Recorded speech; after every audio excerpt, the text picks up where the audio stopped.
छी सब मिथिलावासी के एखन लगन चल रहा है। एकटा बहुत पुराना परिछन गाबि रहल छी। बहुत दिन से नहीं गाबि रहल छलौं, जे कि फुर्सत में नहीं छलौं और बच्चा सब पढ़े में व्यस्त छला, फुर्सत नहीं होइ छलै। आइ बच्चा सब घर पर है तो एगो रिकॉर्ड कर रहल है। अहाँ सबके एगो बहुत पुराना परिछन सुना रहल छी।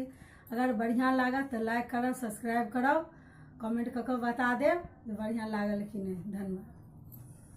चलो देखो बहिना बारात है मिथिलापुर नगरिया, चलो देखो बहिना बारात है मिथिलापुर नगरिया।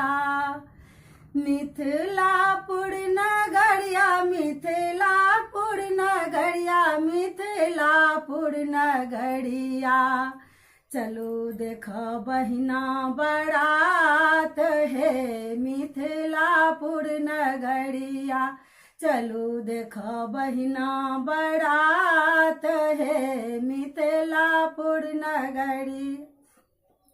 रंग बिरंग अनेको घोड़ा, रंग बिरंग अनेको घोड़ा, चल चलत ही आती है मिथिलापुर नगरिया, चल चलत ही आती है मिथिलापुर नगरिया। चलो देखो बहिना बारात है मिथिलापुर नगरिया, चलो देखो बहिना बारात है मिथिलापुर नगरिया। कौशलपुर रजानित रघुबर, कौशलपुर रजानित रघुबर, रजानित रघुबर, रजानित रघुबर, कौशलपुर रजानित रघुबर, चलत कुमार रघुनाथ है मिथिलापुर नगरिया, चलत कुमार रघुनाथ है मिथिलापुर नगरिया। चलो देखो बहिना बारात है मिथिलापुर नगरिया, चलो देखो बहिना बारात है मिथिलापुर नगरिया, चलो देखो बहिना बारात है मिथिलापुर नगरिया।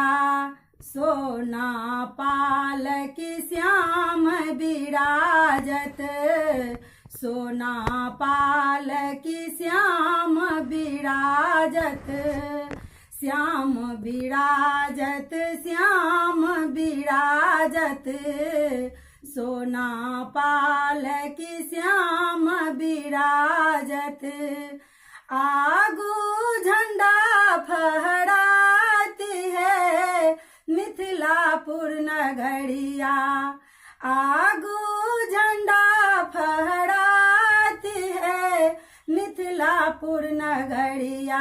चलो देखो बहिना बारात है मिथिलापुर नगरिया, चलो देखो बहिना बारात है मिथिलापुर नगरिया, चलो देखो बहिना बारात है मिथिलापुर नगरिया। धन्यवाद।